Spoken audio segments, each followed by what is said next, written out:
we have moved to trials, free trial classes in our parkour because if you're hustling, you get more results out of that. So we can and did have people just enroll sight unseen, like, hey, I'm enrolling for classes. But I was not happy with 5 a month when I knew I could do 25 a month. So just FYI, I want to be clear that I am doing trial classes now, and it's working better, but you still have to hustle. What did you change, Dave? We actually added instead of just having a request more info button on the website to a try a class. So and then they can try a class. It goes right to they click on that. It takes them right to the PG. They schedule their free class, and then they come in. Absolutely. But somebody didn't want to wait this morning to even come in for their appointment, which was next Monday. The mom wanted to sign the kid up like now. Fall. Let's do it. They're looking for activities, right? One of the things that I have moved to on my website, because we're trying to make our front desk position less teenager and more like a real position, think program director type. We actually now on all of our sign up pages have that button, try a class, that schedules them, takes them to a profit generator and schedules them. And then right underneath it, we have not sure or need more info. And we have a name, phone number, and email. Like not sure about signing up online, like, maybe it's a grandma who doesn't trust it, or have a specific question. And they put their, now we don't have anybody. I feel like when they see that, they're comfortable, and then they just go ahead and schedule a class. We do get that a lot with our after school. We get a lot of people filling that out because they'll not see their school on the list, and so they'll want to ask a question before they schedule a tour. But yeah, we definitely just schedule them in, That way, if it slips through the cracks, Rainmaker automatically sends them a text. Cool. Yeah. I like it. So Greg, were you wanting me to show you guys how to ban people? Is that what I don't know. It seems like you were talking last week. For some reason, I got on your page. I don't usually go to that mastermind page, but it's on there, and I saw that you said that if someone wants to quit before they can start bad mouthing you, you could do this. Yep. So we had a lady who she's always been a little crazy, and her ex-husband is a super. Anytime somebody comes to me and starts talking crap about another person, I'm like, wait a minute. Because do you do that about me behind my back? You know what I mean? Like, I don't trust that. So he tells me, oh, she's crazy, and she's been kicked out of 2 places already. And I'm like, okay, well, I don't trust you, but that is a good warning, right? Okay, I'm with you. So she, I don't know, she emails, this is a notice to never charge my account again. No like complaint or anything, just out of the blue. This is a notice to never charge my account again. Do not charge my card. I'm like, whoa, okay. So I call her, right? And I have to leave a message. Hey, I got your email. Just want to let you know we're happy to do this, but you have to sign a cancellation form. It creates a digital document on your account, et cetera, et cetera. No response. I email her 3 more times because the first is coming up, and she's going to get billed on the first. And I have a feeling that she wants to get billed so that she can be mad, So I looked her up on Facebook and I banned her. And you can ban people before they write a review. And if they write a review first, you can ban them after, but their review stays on forever, right? So there's nothing you can do about it. And I know personally, I'm not that good at responding to reviews. I get emotional about it. I'm like, well, Miss Johnson, and it looks crazy. And like, if you ever read, there's a place that does parkour out in California or something, and they have like 500 positive, like 5-star reviews, but they have a couple of 1-stars. And I was just reading their 1-stars just to find out. And every one of them, you could tell the owner responded with like hurt, and like defensiveness, and it made it look weird. So I was like, you know what? I don't even want her to do it. So I can show you guys that if you didn't know that. Have you guys ever banned somebody before they could write a bad review? You want me to screen share and show you? Yes, please. Let's do it. All right. So,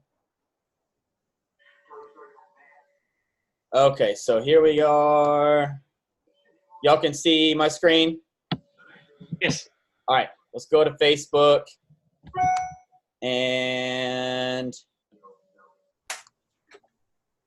Okay, so go to your page. And then what you need to do first is make sure that you can find, so Facebook has an algorithm, right? And you may not be able to find the particular client. So let's say in this particular case, and this isn't public, it's just Rainmaker clients, so we'll find them. It was, it's this kid who's still active. We're not picking him up, but he's still active.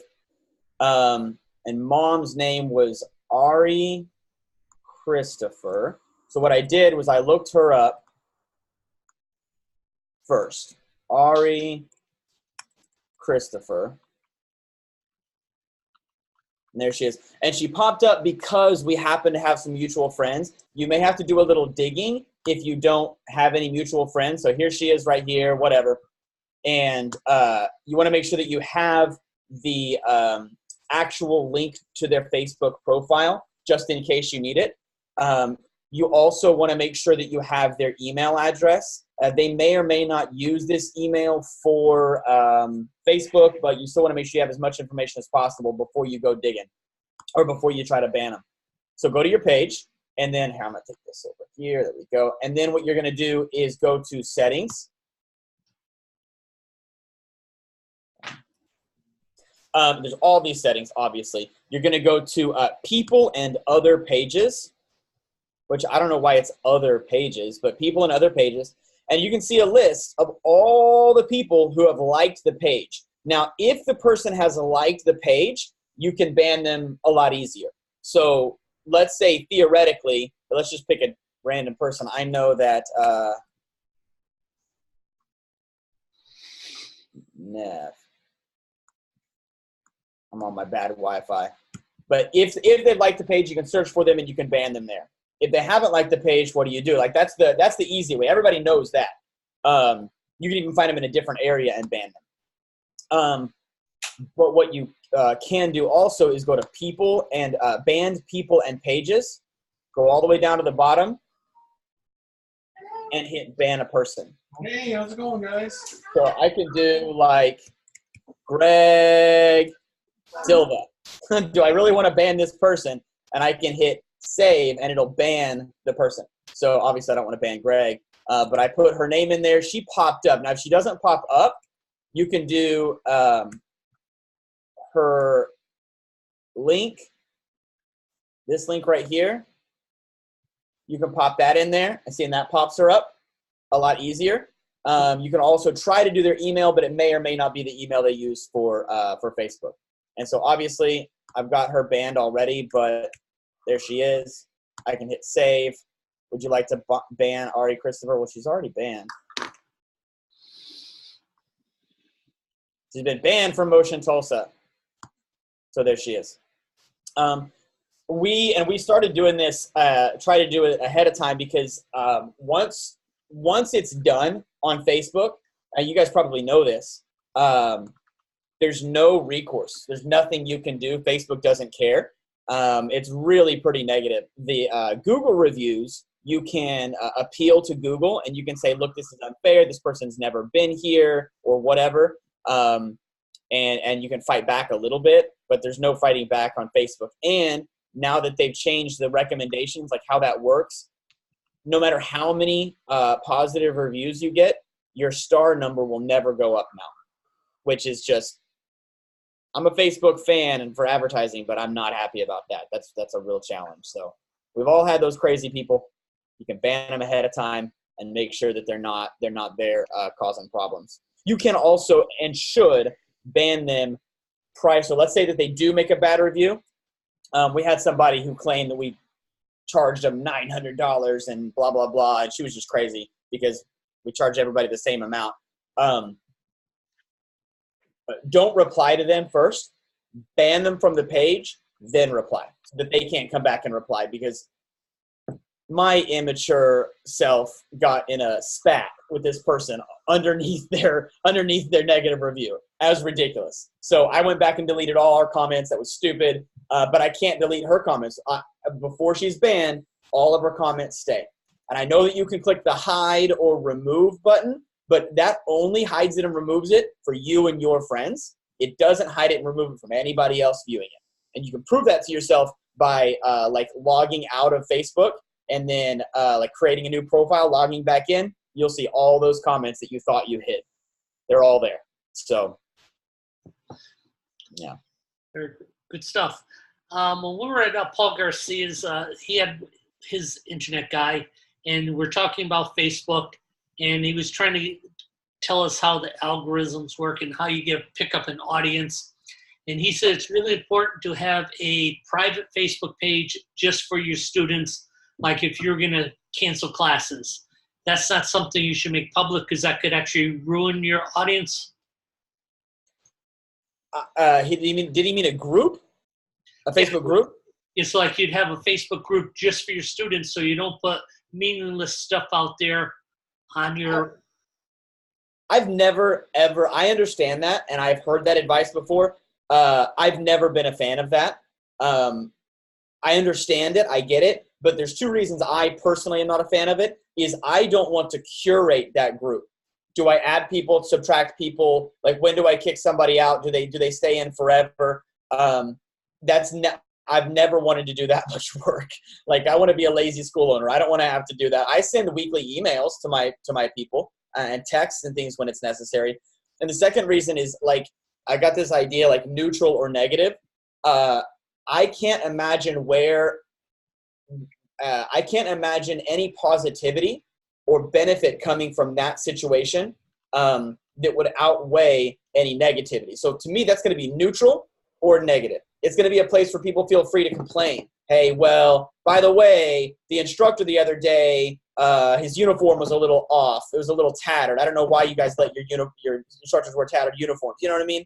So, like, it's just kind of like the closer you bring people together, and the more you allow them to be like that family type atmosphere without having proper boundaries.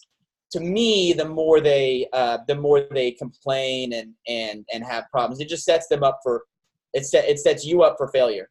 To me. So you really don't believe in having like families of East-West Karate? No way. Now, if somebody can show me, yes, this is an amazing group and everything is great. Okay, but you still are going to have to curate the group. You're still going to have to admin the posts. You're still going to have to make sure that nobody's, whatever. You're going to have to add people, subtract people. If you gain 40 students in a month and lose 15, that's a lot of work to figure out who those people are. Right. So your Facebook page. Now, I think that group idea was created in response to Facebook lowering the organic reach of business pages, right? Well, come on. Facebook, of course, is going to lower the organic reach because they want you to pay for advertising, right? So it would be more advantageous to you to spend your time learning about Facebook advertising for your school than curating a group of people who are already enrolled. You know what I mean? Right. They can get pats on the back and a flyer at the studio, and then not have a place to complain to other moms about why the beanie weenies were cold at the barbecue. So I think what he was saying though is that if you have something on your regular page, like, hey, we canceled class tonight, you're letting everybody know. When 90% of your audience just passes over that without hovering on it or looking at it because it has nothing to do with them, that drives your whole thing down. So he stressed that you should only put on there things like videos and things that are going to get some type of interaction. I agree with that 100%. Your audience, you'll ruin your something like that. I believe it was. It would be hard pressed to prove to me that affects your. Now, if he means they're going to pass over it and not interact with it, well, the reality is I've got 5,000 likes on my Motion Tulsa page, and we get 3 hearts and 3 likes anytime we post a video, and it's all from the same 6 parents who are like, you know what I mean? So, like, I would be hard pressed to think that you're getting so much organic reach that a negative post is pushing it down. However, I do fully agree with the idea of not putting things like that out there because it's neutral or negative, right? Somebody's either scrolling through there and thought about coming to Dave's martial arts, Rising Sun. Is it Rising Sun? Just Sun. Sun Martial Arts. They thought about coming to Sun Martial Arts, but that place is that place closed all the time? Okay, well, you know what I mean? Like, that's negative. I get it. But that's why we have Rainmaker. Everybody should get an email and a text. Hey, classes are canceled, right? That's way more effective and way more direct than a Facebook notification.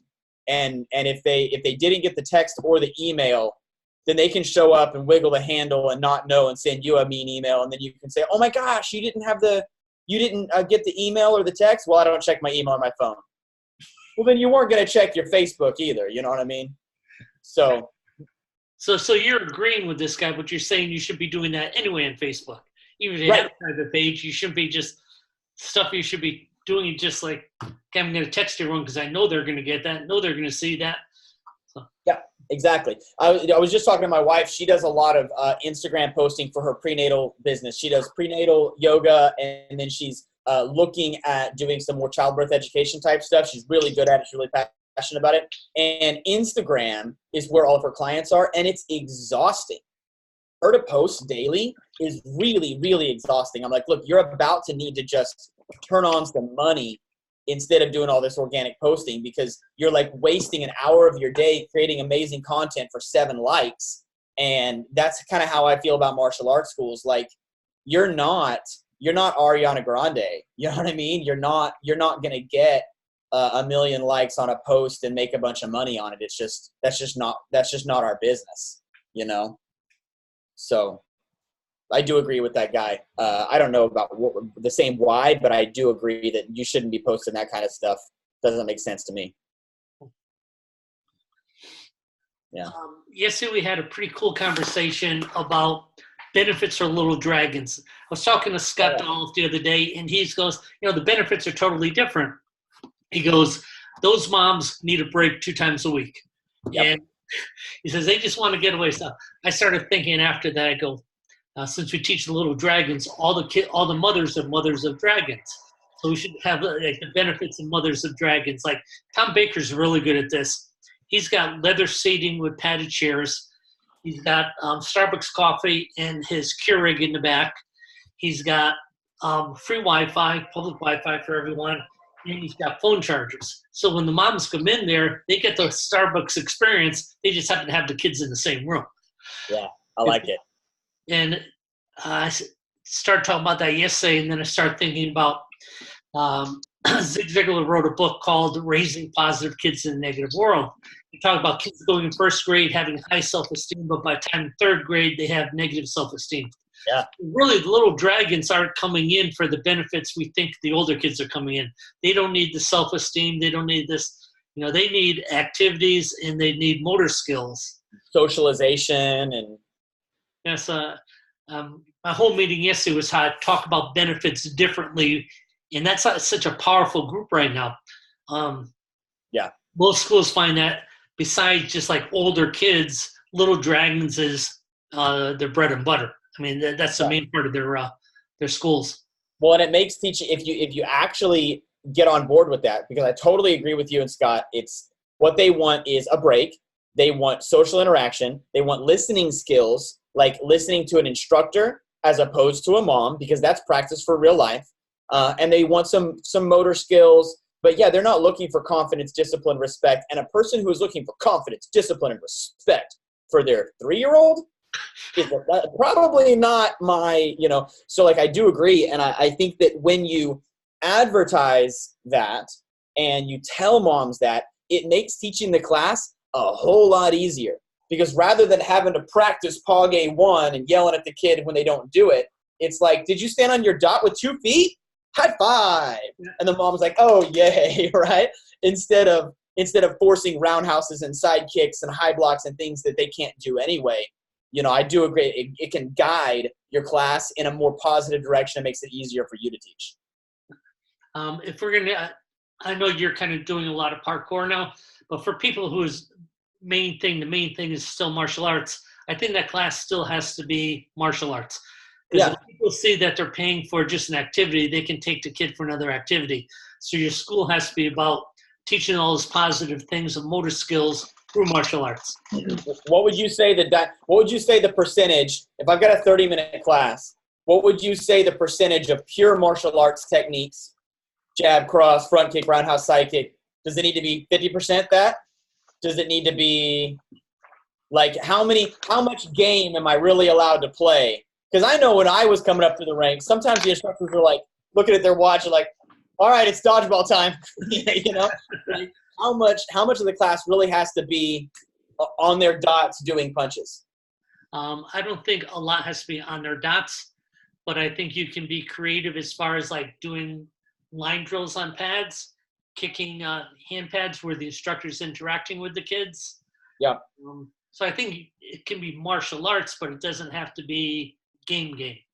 Yeah. And I know how we can spin everything. Dodgeball is really about martial arts. It teaches lateral movement. Yeah.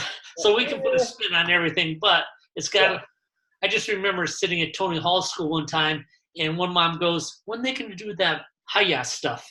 And to me, mom noticed that, you know, jumping through a hoop and jumping over balance beam is good, but that's not the hi-ya karate stuff that she was hoping to get. Yeah.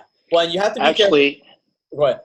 So. Yeah, I just wanted to add to it. So we've been doing it since 2009, and maybe I need to do a better job with advertising it because we just basically say 18 months and up. But as far as the martial arts, we teach them, you know, the basic front hand punch, the left and the right, and then front leg kicks. And so we had these targets from, I don't know where we got them from, whether it was Century or another martial arts place. They punch targets and stuff like that. And, you know, they do obstacle course. And I would probably say maybe the first 5 to 10, 15 minutes of the class is martial artsy. And then the remaining part of it is playing the obstacle course and stuff like that. And it's a mommy or me or daddy and me class. And the parents love it. I just got to tell them ahead of time, because what the feedback I get is, oh, well, my son cried on the first or second day. He's not ready to do it. And so I have to give him I have to free frame him to say, hey, all the kids start off, right? But if you don't tell them that, they think, how come all the rest of the kids who are in the class are not crying? And I'm like, well, all those kids have cried it out previously to having William come in their first day. Right. And then, but what I did notice, which is what you guys were talking about, is my son just started doing preschool. And one of the kids came into my karate class and is in my son's preschool. And guess what? He's crying like for the last 2 weeks. He's been crying. And my son from day one at preschool never cried, never was like, oh, daddy, where are you going? And I think it's because we socialize them. We get him to be okay with us leaving. And that was the difference. So essentially what you were talking about is what we're doing. If you can communicate that benefit, because I know exactly what you're talking about. Like my third kid, I don't think he's going to have any problems going to a preschool or pre-K or whatever, because he's just like, yeah, let's do it. I want to make new friends. And my first one was like, you know, clingy. So I get it. I think that you also have to be careful of the age range, right? If you're talking about 2 and 3 year olds, yes, I really agree. It's got to be a mommy and me or a daddy and me class, because otherwise you're wrangling all the kids. You can do way more effective stuff if the parent is wrangling the kid, right? Yeah, you know, and that's what we do. All the classes are like that. Well, and then how much martial arts can the 3-year-old really do? A 3-year-old versus a 5-year-old is a whole different world. A 5-year-old really can feel the pressure of a high block and then flex their muscles. A 3-year-old is like, you hit me. You know what I mean? They're like this. Right. You know? Right. So I think that while it does have to be martial arts, you have to make sure that your age makes the difference. You know. Mm-hmm. I like mommy and me. It's good, but it's kind of sexist. It's got to be daddy and me too. You know. Well, right. We just say it's mommy, me, daddy, and me class. It's a parent to child class, and I don't know how to make it. How do we make it ultra PC and perfect for everybody? Because it's also like guardian in me, right? So like, how do we make everybody feel like they're welcome? I don't know. I haven't figured that out yet. We haven't really had any issues with that. We don't say it's a mommy and me class. We just say it's, you know, parent involvement is required. Either mom or dad or anybody, grandparent, doesn't matter. And for the most part, it's been mom or dad. Of course, we'll have an occasional grandpa or grandma that's in there because they don't have a mom or dad. So they're holding pads or whatever? Yeah, they hold it, this little target where they punch it. They kick those little X-ray targets. And then I bought a whole bunch of obstacle course stuff, that are easy for little kids. They do forward rolls. It's very simple. And I just, we don't have a lot of it, but it's for the parents who were like, hey, there's not a whole lot of activities from like 16 months to 3 years old. And you guys are the first one. So essentially, I get ahead of the curve by getting those guys in through the door. And then guess what? They naturally will go into the 3 and 4 year old kids class. And so I'll get them longer. I mean, I've had kids who started at age 3 and became black belts at 10. So I've had them for 7 years, 6 to 7 years. And it's because we started as young as 3. And now we even started at 18 months since 2009. It's very simple to do. Yeah. It's not that hard. Do you have a separate belt rank system for them? No, there's no belts. There's no testing. It's just like what you guys were talking about. It's motor skills. It's hand-eye coordination. It's listening. It's paying attention. It's following directions. And, we stretch out and all that stuff. And that's it. And then at the end of the day, we just say, hey, parents, work with your kids, with their left hand and their right hand because they don't know their left and right. But there is no belt testing, no nothing, because it's basically preschool before kindergarten. We used to do a separate belt rank system for like 4 through 6. They would earn their belts all the way up. And then when they get to the 7-year-old class, they'd be like, hey, you get to earn your real belt now. They're like, I thought it was going to be a black belt. I was like, no. Yeah. Here's your gold belt. Yay. Yeah. Start all the way up. We do the same thing. They at 7 years old, they get to that white orange belt, which is the first real belt. And all this is just training them for that. Yeah. So I like the whole idea of no belt, no testing, no nothing. So. Yeah. No, we don't do any of that. But we still charge them the same cost as a typical tiny tiger at 3 to 6 years old. It's still $215. Yep. And so we don't tell them that there's testing. That's just a tuition. Mm-hmm. We just got rid of testing fee. We just include it. We don't even talk about it. So that's what we're doing. T-shirt and pants or? Yeah. So the problem is the quadruple zero, which is the smallest that they have, doesn't fit most diaper dragons. So we just give them a t-shirt, and most of them can't even fit in the smallest t-shirt that the company I buy it from. So they just wear regular t-shirt, until they turn, 3, or they're just big boys and big girls. They're still in Babies R Us clothes, man. Yeah. I was thinking about creating, like, you have those little, onesies where you just wear that. And you just put diaper dragons. Oh my God! Let's go into the baby clothes business. Let's do it. Yeah, let's go into that. So, but I think it's cool. I think it's really simple to do, and I have probably about 10, maybe 10 in each location for now. But again, I could advertise it better, like what you guys are talking about. Hey, this will prepare your child, and have a separate advertisement, which I think is the reason why we're not as successful with it. Cool. All right. Very cool. Thanks, sir. Good insight as always. See you later, guys. All right, sir. Take care. Bye now.